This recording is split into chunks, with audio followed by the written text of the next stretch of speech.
ವಿಜ್ಞಾನದ ಮುನ್ನಡೆ ಸಂಶೋಧನಾ ಸಾಗರದ ಅಲೆಗಳ ಮೊರೆತ. ನಮಸ್ಕಾರ. ದೇಹ ಸಮತೋಲನಕ್ಕೆ ಯೋಗಾಭ್ಯಾಸ ಹೇಗೆ ಸಹಾಯ ಮಾಡುತ್ತೆ ಅನ್ನೋ ವಿಚಾರದ ಬಗ್ಗೆ ಒಂದ್ಸಲ ನೋಡೋಣ. ಯೋಗ ಮತ್ತು ಮಾನವ ದೇಹಶಾಸ್ತ್ರ ಅಂತ ಈ ವಿಚಾರದ ಬಗ್ಗೆ ಒಂದು ಸ್ವಲ್ಪ ನಾವು ತಿಳುವಳಿಕೆ ತಗೊಳ್ಳೋದಕ್ಕೆ ಪ್ರಯತ್ನ ಮಾಡಿ ನೋಡೋಣ. ಇದು ತುಂಬಾ ಆಸಕ್ತಿದಾಯಕವಾದಂಥ ವಿಚಾರ. ಯೋಗವು ದೇಹದ ಸಮತೋಲನವನ್ನು ಕಾಪಾಡಲು ಮತ್ತು ಸುಧಾರಿಸಲು ಹೇಗೆ ಸಹಾಯ ಮಾಡುತ್ತೆ ಅಂತ ನೋಡೋದಾದ್ರೆ, ನರವ್ಯೂಹದ ಮೇಲೆ ಯೋಗಾಭ್ಯಾಸ ಒಂದಷ್ಟು ಪ್ರಭಾವವನ್ನು ಬೀರುತ್ತೆ. ನರಮಂಡಲಗಳಲ್ಲಿ ನಡೀತಕ್ಕಂಥ ವಿಪರೀತವಾದಂಥ ಕಾರ್ಯ ಚಟುವಟಿಕೆಗಳ ಮೇಲೆ, ಒತ್ತಡದ ಮೇಲೆ ಒತ್ತಡವನ್ನು ಕಮ್ಮಿ ಮಾಡೋದಕ್ಕೆ, ಅದನ್ನು ಶಾಂತಗೊಳಿಸೋದಕ್ಕೆ ಒಂದಷ್ಟು ಯೋಗಾಭ್ಯಾಸ ಸಹಾಯ ಮಾಡುತ್ತೆ. ಸ್ನಾಯುಗಳ ವ್ಯವಸ್ಥೆ, ಮಸಲ್ಸ್ ವ್ಯವಸ್ಥೆಯನ್ನ ಸರಿ ಮಾಡೋದಕ್ಕೆ, ಅದನ್ನ ಶಕ್ತಿಶಾಲಿಗೊಳಿಸೋದಕ್ಕೆ ಮತ್ತೆ ಅದರ ಕಾರ್ಯನಿರ್ವಹಣೆಯನ್ನು ಹೆಚ್ಚು ಮಾಡೋದಕ್ಕೆ, ಅದನ್ನು ಸುಧಾರಿಸೋದಕ್ಕೆ ಯೋಗಾಭ್ಯಾಸ ಸಹಾಯ ಮಾಡುತ್ತೆ. ಅದರ ಜೊತೆಗೆ ರಕ್ತ ಪರಿಚಲನಾ ವ್ಯವಸ್ಥೆ, ಸರ್ಕ್ಯುಲೇಷನ್ ಸಿಸ್ಟಮ್ ತುಂಬಾ ಚೆನ್ನಾಗಿ ನಡೆದು ಹೃದಯದ ಆರೋಗ್ಯವನ್ನ ಕಾಪಾಡಿಕೊಳ್ಳೋದಕ್ಕೆ ಸಹಾಯ ಮಾಡುತ್ತೆ. ಯೋಗದ ಮೂಲಕ ದೇಹದ ಸಮತೋಲನ ಸುಧಾರಿಸುವ ವಿಧಾನಗಳು ಯಾವುದು ಅಂದ್ರೆ, ಆಸನಗಳ ಮುಖಾಂತರ ದೇಹದನ್ನು ಶಕ್ತಿಗೊಳಿಸಲು ಮತ್ತೆ ಸಾಮ್ಯತೆಯನ್ನು ಸುಧಾರಿಸೋದಕ್ಕೆ ಸಹಾಯ ತಗೋಬಹುದು. ಹಾಗೆ ಪ್ರಾಣಾಯಾಮ ಮಾಡೋದ್ರಿಂದ ಉಸಿರಾಟವನ್ನು ನಿಯಂತ್ರಿಸಬಹುದು. ಇದು ದೇಹದ ಸಮತೋಲನವನ್ನು ಕಾಪಾಡೋದಕ್ಕೆ, ಮನಸ್ಸನ್ನ ನಿಯಂತ್ರಣ ಮಾಡೋದಕ್ಕೆ ಪ್ರಾಣಾಯಾಮ ಸಹಾಯ ಮಾಡುತ್ತೆ. ಅದರ ಜೊತೆಗೆ ಧ್ಯಾನ ಮನಸ್ಸನ್ನ ಶಾಂತಿಗೊಳಿಸೋದಕ್ಕೆ ಮತ್ತೆ ಒತ್ತಡವನ್ನು ಕಮ್ಮಿ ಮಾಡೋದಕ್ಕೆ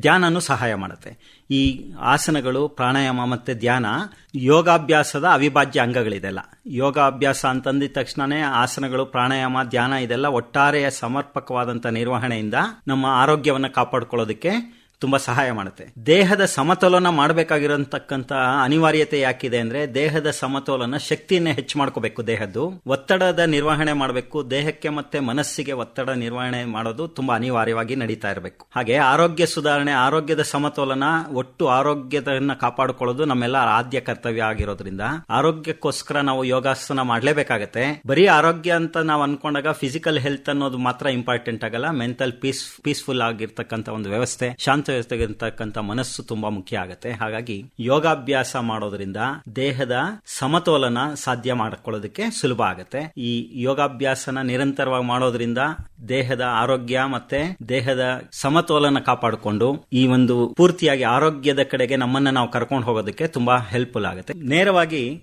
ನಮ್ಮ ಮನಸ್ಸು ಮತ್ತೆ ದೇಹ ಎರಡೂ ಸಾಮಾಜಿಕ ಜಾಲತಾಣದ ತೊಡಗಿಸಿಕೊಳ್ಳುವಿಕೆನಲ್ಲಿ ತುಂಬಾ ಮೆದುಳು ಜಾಸ್ತಿ ಕೆಲಸ ಮಾಡಬೇಕಾಗತ್ತೆ. ಆಮೇಲೆ ಸ್ಕ್ರೀನಿಂಗ್ ಟೈಮ್, ನಾವು ಮೊಬೈಲ್ ಅಥವಾ ಬೇರೆ ಬೇರೆ ವ್ಯವಸ್ಥೆಯನ್ನ ನಾವು ನೇರವಾಗಿ ಸಂಪರ್ಕದಲ್ಲಿ, ಕಣ್ಣಿನ ಸಂಪರ್ಕದಲ್ಲಿದ್ದಾಗ ನಮ್ಮ ಆರೋಗ್ಯದ ಮೇಲೆ, ಕಣ್ಣಿನ ಆರೋಗ್ಯ ಮುಖ್ಯವಾಗಿ ಬೇಗ ಅದು ದುಷ್ಪರಿಣಾಮಗಳನ್ನ ಬೀರುತ್ತೆ. ಅದರ ಜೊತೆಗೆ ಕಣ್ಣು ಯಾವಾಗ ಕೆಲಸ ಮಾಡೋದು ತೀರಾ ಕಮ್ಮಿ ಮಾಡೋದಕ್ಕೆ ಶುರು ಮಾಡುತ್ತೆ ಅಥವಾ ಕಣ್ಣಿನ ರಚನೆ ಜಾಸ್ತಿ ಕೆಲಸ ಮಾಡಕ್ ಶುರು ಮಾಡುತ್ತೆ, ಅವಾಗ ದೇಹದ ಇತರೆ ಭಾಗಗಳ ಕೆಲಸದ ಕಾರ್ಯಕ್ಷಮತೆ ಕಮ್ಮಿ ಆಗ್ತಾ ಬರುತ್ತೆ. ನಿದ್ದೆಯ ಕಮ್ಮಿ ಆಗಬಹುದು, ಆಲೋಚನೆಯ ಗುಣಮಟ್ಟ ಕಮ್ಮಿ ಆಗಬಹುದು, ಅಥವಾ ಸ್ಕ್ರೀನ್ ಟೈಮ್ ಇಂದ ನಮ್ಮ ಮೆದುಳಿನ ಮೇಲೆ ಒತ್ತಡ ಬೇರೆ ಬೇರೆ ತರದ ಪರಿಣಾಮಗಳು ಬೀರ್ಬೋದು. ಆರೋಗ್ಯದ ಕಡೆ ಗಮನ ಕೊಡ್ತಾ ಇದೀವಿ ಅಂತಂದಾಗ ನಮಗೆ ನಿದ್ದೆ, ಆಹಾರದ ವ್ಯವಸ್ಥೆ ಇದೆಲ್ಲದರ ಜೊತೆಗೆ ನಮ್ಮ ಸ್ಕ್ರೀನ್ ಟೈಮ್ ನ ಕಮ್ಮಿ ಮಾಡ್ಕೊಳ್ಳೋದು, ಆರೋಗ್ಯದ ಮೇಲೆ ಪರಿಣಾಮ ಬೀರೋದನ್ನ, ದುಷ್ಪರಿಣಾಮಗಳನ್ನ ಕಮ್ಮಿ ಮಾಡ್ಕೊಳ್ಳೋದಕ್ಕೆ ಸ್ಕ್ರೀನ್ ಟೈಮ್ ನ ಕಮ್ಮಿ ಮಾಡೋದು ತುಂಬಾ ಮುಖ್ಯ. ಮುಖ್ಯವಾಗಿ ವಿದ್ಯಾರ್ಥಿ ಜೀವನದಲ್ಲಿ ಈ ಸಾಮಾಜಿಕ ಜಾಲತಾಣಗಳು ನೇರವಾಗಿ ಓದಿನ ಕಡೆಗೆ ಮತ್ತೆ ಜ್ಞಾಪಕ ಶಕ್ತಿ ಕಡೆಗೆ ನೇರವಾಗಿ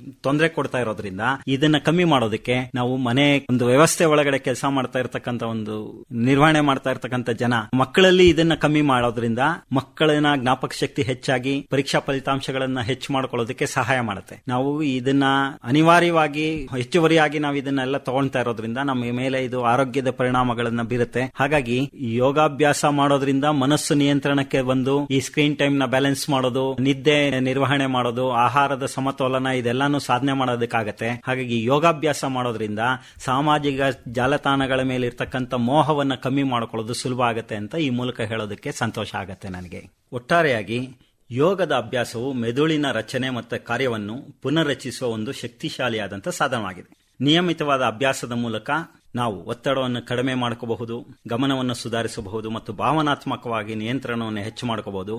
ಹಾಗಾಗಿ ಸಮಯಾವಕಾಶ ಸಿಕ್ಕಿದಾಗೆಲ್ಲ ವಯೋಮಾನದ ಮಿತಿ ಇಲ್ದಿರ ಎಲ್ಲರೂ ಯೋಗಾಭ್ಯಾಸವನ್ನು ಮಾಡಬೇಕು ಅಂತ ಈ ಮೂಲಕ ಕೇಳ್ಕೊಂತೀನಿ. ನಮಸ್ಕಾರ. ವಿಜ್ಞಾನದ ಮುನ್ನಡೆ, ಮಾನವನ ನಿಜ ವಿಕಾಸದ ಕಡೆಗೆ. ಕಾರ್ಯಕ್ರಮ ನಿರ್ಮಾಣ ರೋಸ್ಲಿನ್ ಮ್ಯಾಥ್ಯೂ.